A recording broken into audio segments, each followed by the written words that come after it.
Voilà, je tenais à être présent au début. J'ai demandé à Voilà, Michel à être partage présent au début, non pas en tant que responsable du CEJ ou du consistoire, mais simplement en tant qu'ami et en tant qu'admirateur de la façon dont Michel analyse toutes les situations. Il a été un des premiers, je dois le dire ici, dans ce moment où on commence le déconfinement, un des premiers à imaginer le confinement avant même que la France ne l'imagine, puisqu'il était un petit peu sur mon dos pendant les semaines qui précédaient Pourim pour nous alerter sur la nécessité de confiner. C'est dire qu'il a le GPS qui marche bien et il a une bonne conscience de la réalité de notre communauté, de la réalité générale, du sens des responsabilités.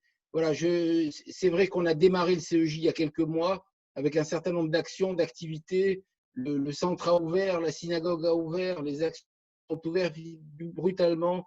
On a été un petit peu comme le monde entier, stoppé dans notre élan. Et cet élan a pu se continuer grâce à cette technologie et grâce notamment à cette persévérance qu'a eu Michel, à lui-même des conférences par cet intermédiaire ou avec un certain nombre d'amis de notre communauté ou d'amis personnels qui ont voulu se prêter à cela. Je crois que ça nous aura appris qu'on a l'obligation dans cette période, à part la solidarité, à part tout ce que nous avons pu dire, mais de s'instruire davantage et de profiter de ces moments où on a moins de sorties, moins de loisirs, peut-être pour utiliser notre temps utilement, non pas en écoutant de façon permanente les informations catastrophiques que nous entendons tous les jours, mais en essayant d'apprendre davantage sur la réalité de notre communauté et la réalité de la vie en général. Et puis là, puisqu'il s'agit de Jérusalem, que nous avons fêté il y a quelques jours avant de fêter Shavuot, c'est encore avec plus de bonheur que je suis heureux de voir Michel nous apporter encore plus de lumière sur l'excellence de Jérusalem et la réalité aujourd'hui d'une Jérusalem juive qui s'impose au monde et qui est de plus en plus et qui sera de plus en plus reconnue dans le monde. Voilà, merci à vous de suivre fidèlement par Zoom les enseignements du CEJ et particulièrement de Michel, en attendant de nous retrouver peut-être dans les semaines qui viennent physiquement et localement dans ces nouveaux locaux qui vont donner une nouvelle impulsion à la communauté. Merci beaucoup à tous. Merci beaucoup, Joël. Merci. Je suis très touché par tes paroles, par tes remarques. Je voudrais saluer tout simplement l'action de Joël depuis plusieurs années à la tête du consistoire de Paris, et le Centre européen du judaïsme, qui est un lieu absolument exceptionnel à Paris, a été très largement l'œuvre de tout le consistoire, mais en plus a été l'œuvre personnelle de Joël. Je tiens tout à fait à le saluer. Nous avons maintenant un outil pour le développement de notre communauté à Paris, en France et en Europe, tout à fait remarquable. Chers amis, nous allons parler donc de Jérusalem. Nous allons parler de Jérusalem et je voudrais dire ceci dans le message que je vous ai envoyé pour vous inviter à cette réunion. Je vous disais que Jérusalem est une ville à majorité juive depuis 200 ans. Nous savons tous que Jérusalem est la capitale éternelle du peuple juif depuis 3000 ans. Mais nous avons également dans l'esprit que Jérusalem a été détruite, que Jérusalem a été conquise par plusieurs empires successifs et qu'à plusieurs reprises, les Juifs ont été chassés de Jérusalem. Ils ont été chassés de Jérusalem au moment de la conquête babylonienne. Ils ont été chassés de Jérusalem de manière beaucoup plus radicale lors de la conquête romaine. Nous savons qu'il y a eu des communautés juives qui se sont toujours maintenues à Jérusalem et que le peuple juif dans son ensemble n'a jamais cessé de répéter l'an prochain à Jérusalem, l'an prochain à Jérusalem. Nous savons tout cela, il n'est pas de fête où nous n'ayons pas dit et répété cela. Je voudrais essayer de revenir de manière plus précise sur un certain nombre d'éléments qui souvent ne sont pas exactement connus. Alors, je voudrais avant toute chose dire que il y a des arguments historiques d'une grande pertinence qui concerne la présence juive à Jérusalem. La Bible en est le témoignage éloquent. Vous savez qu'il y a eu des dirigeants sionistes, en particulier Zeev Jabotinsky, qui, interrogé par les Britanniques et par une commission d'enquête internationale, ont dit notre mandat, notre vrai mandat sur la terre d'Israël et sur Jérusalem, c'est la Bible. Mais ce qui est moins connu, c'est que la tradition musulmane n'a jamais en réalité nié le lien du peuple juif avec Jérusalem, et au contraire l'a affirmé d'une manière tout à fait spectaculaire. Et à ce sujet, je voudrais simplement vous dire ceci: le véritable nom en arabe, le vrai véritable nom islamique de Jérusalem, ce n'est pas Al-Quds, la ville sainte, qui est son nom courant actuel en arabe, c'est Bayt al-Maqdas.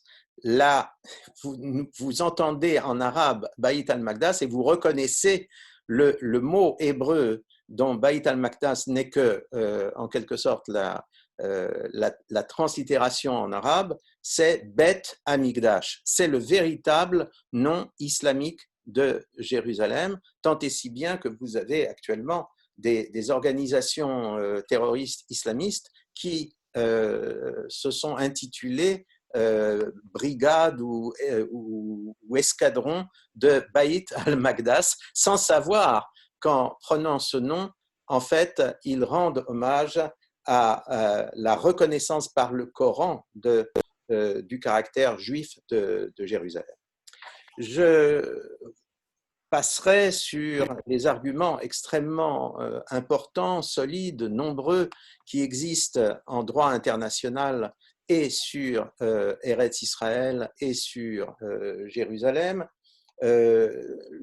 Comment ne pas rendre hommage au président américain Donald Trump, qui a su revenir en fait à la vérité du droit international en reconnaissant Jérusalem pour la capitale d'Israël.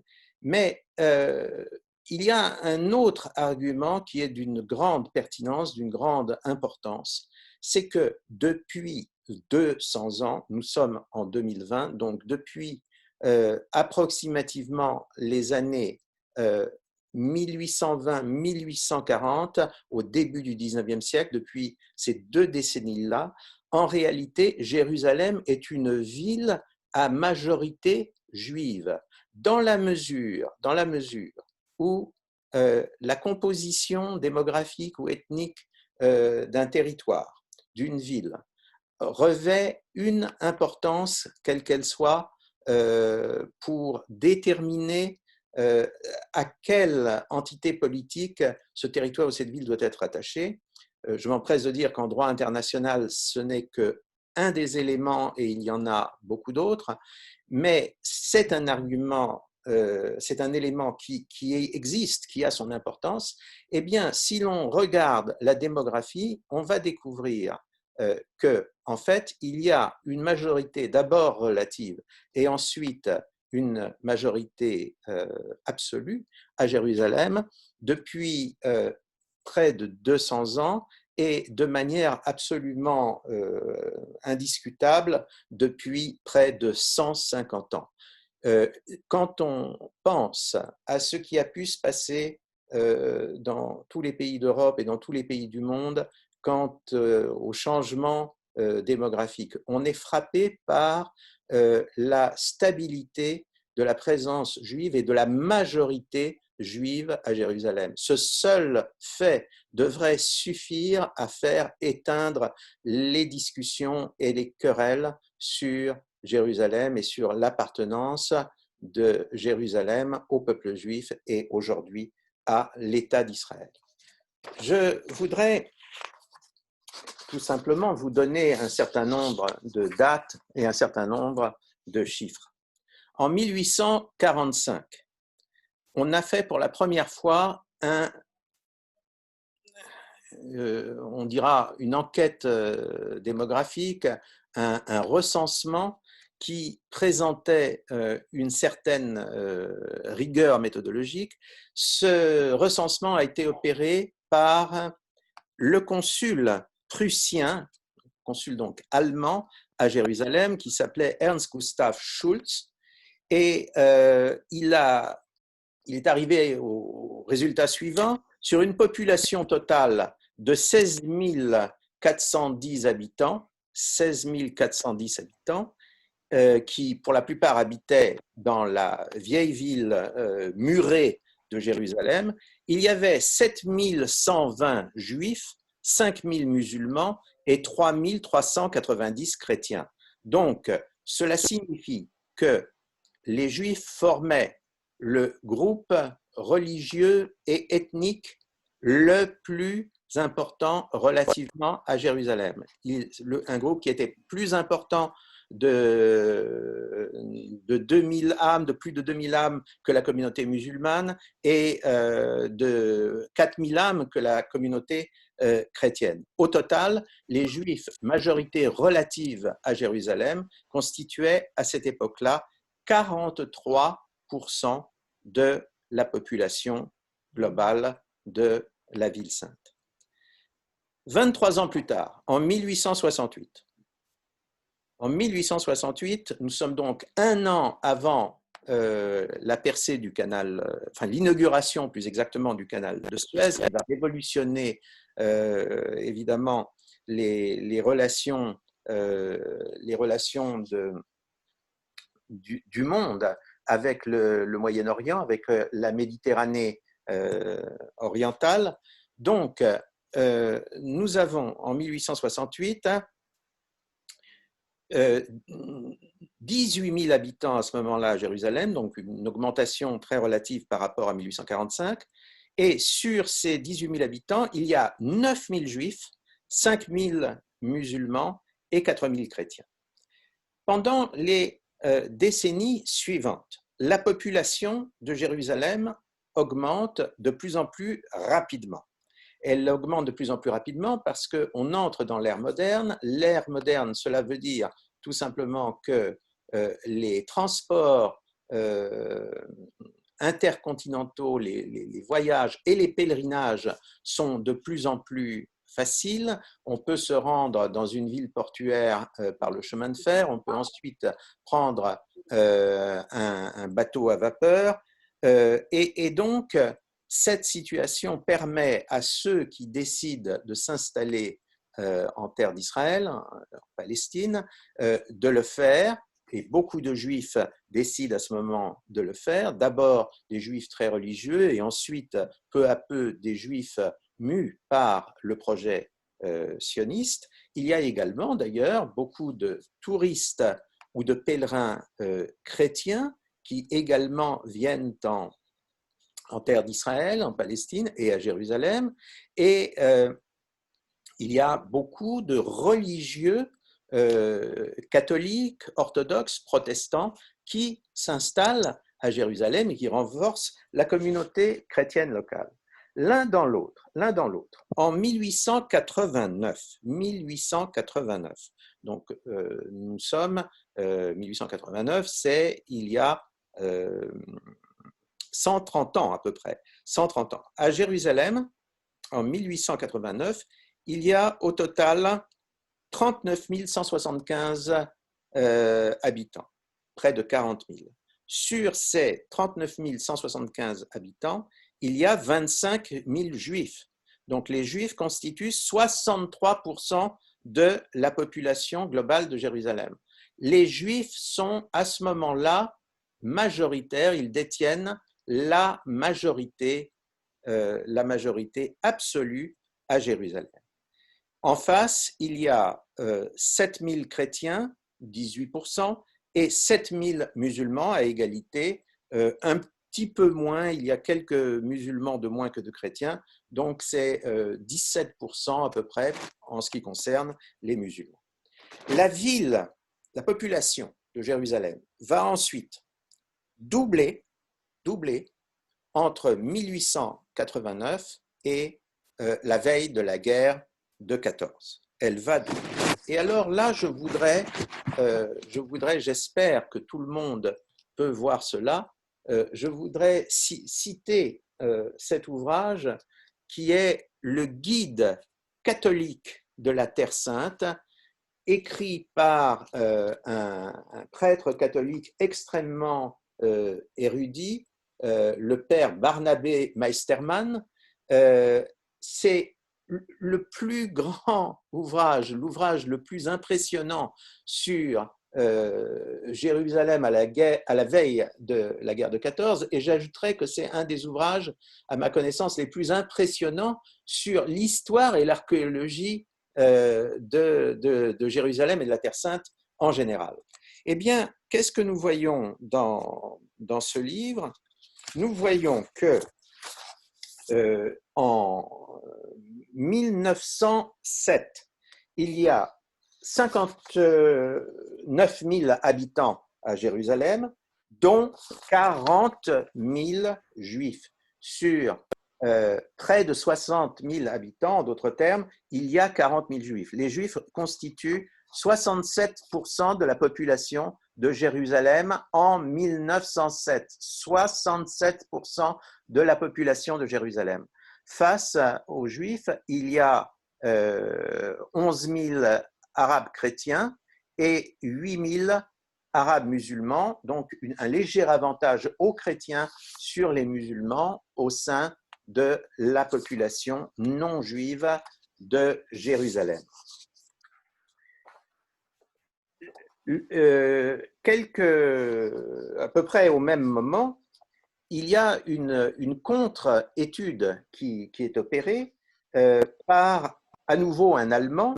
Il s'appelle Davis Stritch. C'est un statisticien de l'armée impériale allemande, et à la demande du gouvernement allemand, il fait un recensement de Jérusalem en 1910. Donc, que l'on me comprenne bien, cet ouvrage est publié, sa première édition est en 1907, et donc les chiffres qui sont dans cette édition, fatalement, sont antérieurs à 1907, mais nous avons les chiffres que Tritch peut déterminer en 1910. Et il obtient les chiffres suivants. Il y a 92 000 habitants à Jérusalem, dont 62 000 juifs, 17 000 chrétiens et 13 000 musulmans. En 1944, c'est un petit bond, n'est-ce pas, dans le futur par rapport à la guerre de 14. En 1944, nous comprenons que la Palestine a été transformée en foyer national juif, que l'immigration juive s'est accélérée, mais ce qu'il faut noter, c'est qu'il y a également au même moment une immigration arabe importante et non contrôlée par les Britanniques. Ceci est un fait avéré selon les sources britanniques elles-mêmes. En 1944, la population de Jérusalem a fortement augmenté. En effet, la ville sainte, capitale de la Palestine, a alors 156 980 habitants. Et les Juifs sont au nombre de 97 000. Ils représentent donc près de 62% de la population de Jérusalem. Quelques années plus tard, en 1967, lorsque Jérusalem, après avoir été divisée entre la guerre d'indépendance et la guerre des 6 jours, est réunifiée sous l'autorité israélienne, l'agglomération, le Grand Jérusalem, alors le Grand Jérusalem, c'est, on dit Jérusalem-Ouest et Jérusalem-Est. en réalité, géographiquement, c'est tout à fait inexact. Ce qu'on appelle Jérusalem ouest, c'est en fait une petite enclave au cœur de Jérusalem avec un accès vers l'ouest au reste du pays israélien. Et ce qu'on appelle Jérusalem-Est, c'est le nord, l'est et le sud de Jérusalem. Eh bien, dans cette Jérusalem qui a été si longtemps divisée pendant 19 ans, qui est réunifiée, il y a 263 000 habitants. 263 000 habitants, et il faut bien dire, ces 263 000 habitants sont pour la plupart des habitants israéliens qui se sont concentrés dans le petit Jérusalem israélien de la période de la division, de la période du mur qui coupait en deux la ville. Eh bien, sur cette population de près de 300 000 habitants, les Juifs représentent près de 75% de la population. 75% de la population, ils représentent en effet 195 700 habitants.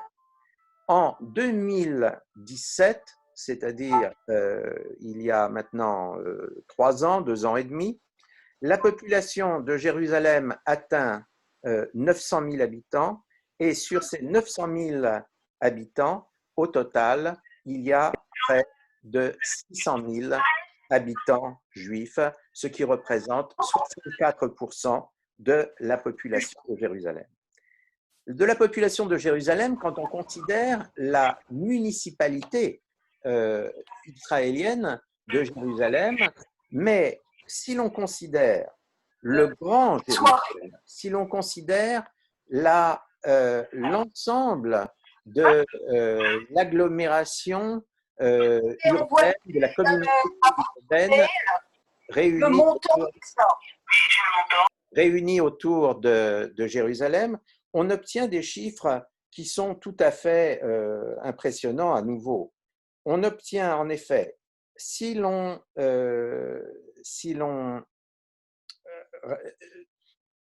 réunit l'ensemble de toute l'agglomération de Jérusalem, c'est-à-dire non seulement Jérusalem, non seulement les banlieues israéliennes de Jérusalem, mais aussi un peu plus loin les villes israéliennes qui font partie aujourd'hui du territoire de l'autorité palestinienne, mais qui géographiquement, sur le plan urbanistique, sont en fait des faubourgs et vivent totalement en symbiose avec le Grand Jérusalem. Eh bien, nous arrivons à une communauté urbaine de 1 200 000 habitants. Sur ce 1 200 000 habitants, donc englobant non seulement Jérusalem-Est, mais Ramallah, mais Bira, mais des villes, des agglomérations que l'on ne compte pas habituellement dans Jérusalem. Donc, dans cette considérable, dans ce domaine, dans cet espace tout à fait considérable, les Juifs sont, avec 764 000 âmes, représentent toujours 63%, donc bien plus que la majorité absolue, qui est de 50% plus 1, et la population globale arabe ne représente que 37%. Mais si l'on imagine une autre manière de voir le Grand Jérusalem, c'est-à-dire un Grand Jérusalem, ce qu'on pourrait appeler un petit Grand Jérusalem. Le petit Grand Jérusalem, ce serait le Grand Jérusalem moins précisément les municipalités, les villes arabes qui relèvent de l'autorité palestinienne. Donc moins Ramallah, moins Bira, moins Bethléem. Eh bien, nous arrivons à un chiffre tout à fait intéressant. Les Juifs représentent 72% de ce petit Grand Jérusalem, de cet ensemble, cette communauté d'agglomération qui ne réunirait strictement que les municipalités israéliennes actuelles, c'est-à-dire Jérusalem, c'est-à-dire les banlieues israéliennes de Jérusalem.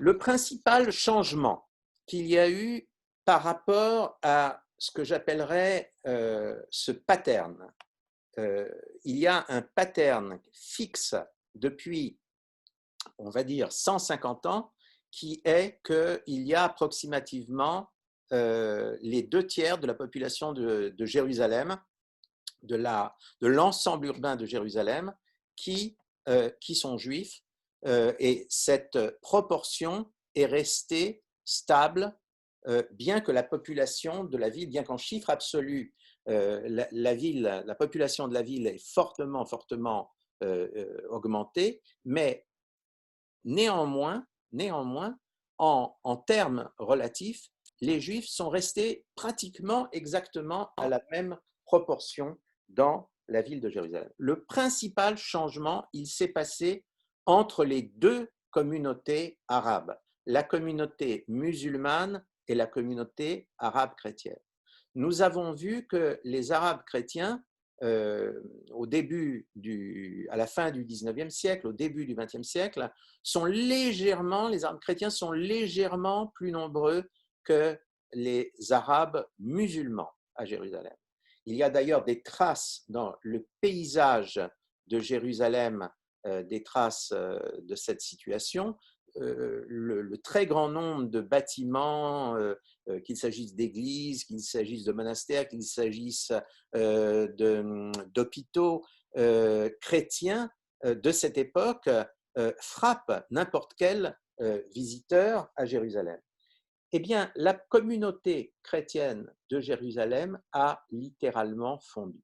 Et il faut savoir, il faut le répéter sans cesse, cette extinction de la communauté chrétienne de Jérusalem n'est pas du tout le résultat d'un soi-disant nettoyage ethnique et religieux qui aurait été accompli par Israël. Ça a été entièrement le résultat d'une politique arabe. Je m'explique. Lorsque la ville de Jérusalem a été coupée en deux à l'issue de la guerre d'indépendance, donc en 1949, la communauté chrétienne se trouve à 95%, elle se trouve dans ce qu'on appelle Jérusalem-Est, c'est-à-dire dans le secteur jordanien. Or, pendant les 19 ans d'occupation jordanienne, le gouvernement jordanien a systématiquement combattu la présence chrétienne à Jérusalem.